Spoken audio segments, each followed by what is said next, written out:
بێگەر تاڵەبانی کە بەرپرسی یەکەمە لە سیاسەتی گلدانەوە و بەردانەوەی ئاوی بەنداوەکانی هەرێمی کوردستان ئەمڕۆ لە لێدوانێکدا بە 1964 گوت هەموو بەنداوەکانی هەرێمی کوردستان جگە لە بەنداوی دوکان سەرڕێژ بوون، بەڵام جگە لە بەنداوی دوکان بەنداوێکی دیکەش ماوە سەرڕێژ ببێت لەگەڵم من دواتر پێتان دەڵم سەبارەت بە بەنداوی دوکان کە گەورەترین بەنداوی هەرێمی کوردستانە و چاوێکی زۆری لەسرە 6.8 ملیار مەتر سێجا ئەو دەگرێت تا ئەمڕۆ چوارشەممە 29/4/2026 بڕی ئاوی گلدراوەی بەنداوەکە 5 ملیار و 982 ملیۆن مەتر سێجایە،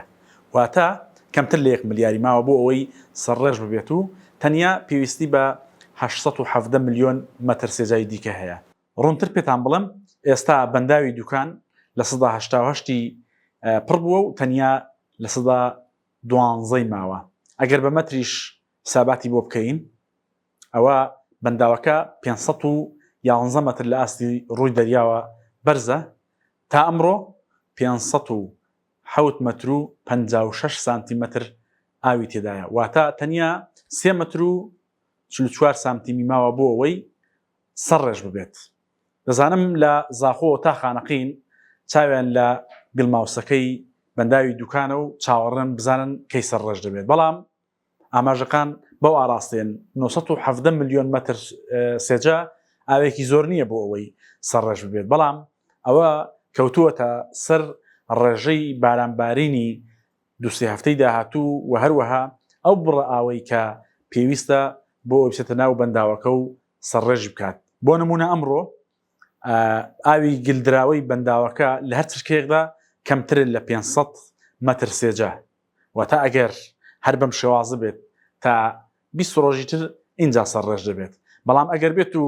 بارانبارین ڕوونەدات ئەوە بەرەبەرە ئاستی ئاوی هاتوو بۆ ناو بەنداوەکە کەم دەکات و ئەو کاتە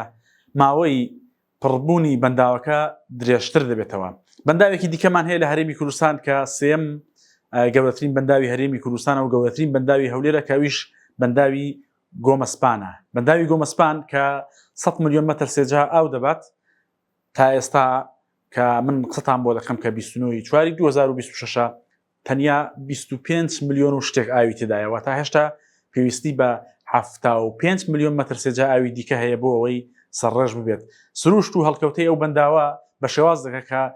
وەکو بەنداوەکانی دیکە نیە، بە تایبەتیش بەنداوی دوکان. بۆ نمونە بەنداوی دوکان 5 سەرچاوی ئاوی هەیە کە دەڕژێتە ناو بەنداوەکە ئەو بەردەوام ئاوی پێویست دەچێتە ناو بەنداوەکە، بەڵام بەنداوی گۆمەسپان هیچ لقێکی سەرێکی نییە بۆ ئەوەی ئاوی بڕواتە ناوەوە، تەنیا پێویستی بە بارانبارینە بۆ ئەوەی ئاو بڕژێتە ناو بەنداوەکە. سروشتەکەشی بە شێواز دەکە کە لە ساڵێکدا تەنیا دەتوانێت 50 ملیۆن مەتر سێجا ئاو گیر بداتەوە، واتە ئەگەر ئەو 25 ساڵی ئەم ساڵ بۆ ساڵی داهاتوو بمێنێتەوە و ساڵی داهاتووش 50 بێتە ناوەوە هێشتا 25 دەمێنێت بۆ ئەوەی سەرڕێژ ببێت. وردەکاری ئەم بابەتە لە 1964 دۆتکەی ئاڵدیدا هەیە و دەتوانن ورتری لەبارەوە بزانن.